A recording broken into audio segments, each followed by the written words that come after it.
বলবেন?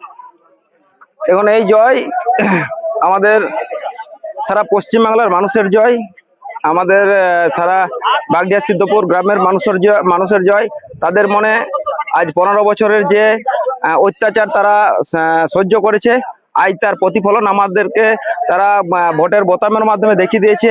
এই জন্য তাদের এত উল্লাস, এবং তারা একসাথে আমাদের সাথে হাত মিলিয়ে গোটা গ্রাম আমরা বিজয় মিছিল আনন্দ উপভোগ করলাম।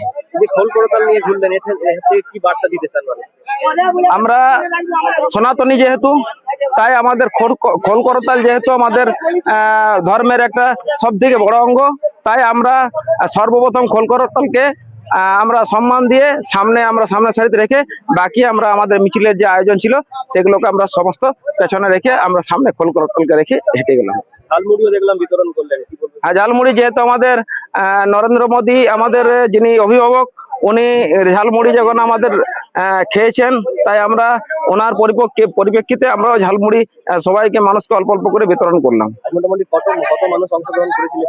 আমাদের এখানে প্রায় 1000 মানুষ আমরা জমায়েত করে আজকে আমরা গোটা গ্রাম বিজয় মিছিলে উৎসবে আনন্দ উপভোগ করলাম। কি নাম?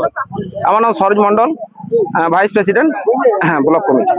এখন বিজয় মিছিল বলতে সেরকম কিছু না। আজ আমরা জানি 4 তারিখে আমাদের রেজাল্ট আউট হয়েছে, পশ্চিমবাংলাবাসী একটা দুর্নীতিগ্রস্ত সরকার থেকে মুক্তি পেয়েছে, তাই মানুষ একটু খুশি মানাচ্ছে। এটা বিজয় মিছিল বলে কোনো কিছু না।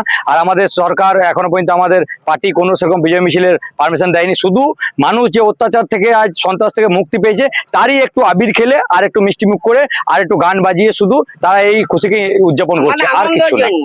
বিভিন্ন এলাকায় একটা বিশৃঙ্খলা পরিস্থিতি তৈরি হচ্ছে, কি বলবেন? দেখুন, আপনারা কালকে দেখে থাকবেন বিভিন্ন তৃণমূলের ব্লক সভাপতি, সিপিএম এর ব্লক সভাপতি এবং যারা যারা রয়েছে যে কোনো বিরোধী দলের আজ পদাধিকারী, তাদের প্রত্যেকের বাড়িতে যখন কোনো অশান্তি হয়েছে, আপনারা জানেন যে আজকে তথাকথিত আমরা দীর্ঘদিনে বিজেপি রয়েছি, আমি জেলার কিষাণ মোর্চা সভাপতির দায়িত্বে রয়েছি। তো এই এলাকাগুলোতে কারা বিজেপি করে আমরা জানি, যথেষ্ট জানি। তারা আজ কি করছে, গেরুয়া আবির মেখে একটা বিজেপি ঝান্ডা নিয়ে তাদের যে নিজস্ব রাগ সেগুলো বার করার চেষ্টা করছে তথাকথিত বিজেপি সেজে। তারা কেউ বিজেপি না, আমরা বলে আসছি সবসময় যে আর মাত্র 48 ঘন্টার সময়, 48 ঘন্টার মধ্যে দল নিজস্ব ব্যবস্থা নেবে, দল দলের মতো চলবে, দল এই সকল অন্যায় বরদাস্ত করবেন। বাগদিহা সিদ্ধপুর এলাকা একটা বালি স্বর্গরাজ্যে পরিণত হয়েছিল এতদিন বালি মাফিয়াদের।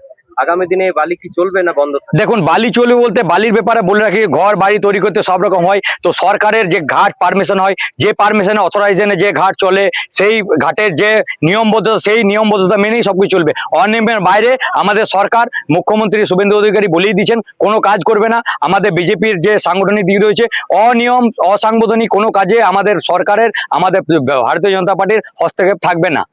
বাগদিহা গ্রাম এবং সিদ্ধপুর গ্রাম আসার যে প্রধান রাস্তা খিচুড়িয়া গ্রাম থেকে, সেই রাস্তা এখন বেহাল দশা হয়ে আছে।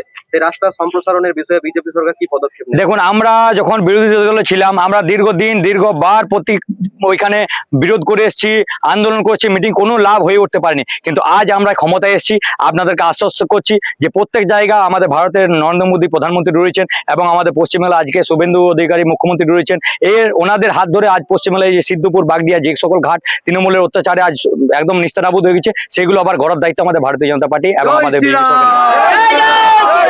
দেখলাম যে বিজয় মিছিলে ঝালমুড়ি বিতরণ করা হচ্ছে, কি বলবেন? দেখুন, ঝালমুড়ি নিদান বলতে আমাদের একটা প্রধানমন্ত্রী, আমাদের দেশের এমন প্রধানমন্ত্রী, উনি যেটাই করবেন সেটা একটা ট্রেন্ডের মধ্যে চলে আসে। তাই মানুষ প্রধানমন্ত্রীকে সারা ভারতবর্ষ, শুধু পশ্চিমবাংলা নয়, সারা ভারতবর্ষ, সারা দেশ ফলো করে। তাই উনি যেটা করেন সেটা মানুষের মধ্যে একটা আবেগের প্রবণ নিয়ে আসে, তাই মানুষ ঝালমুড়ি বিতরণ করছে। কি নাম?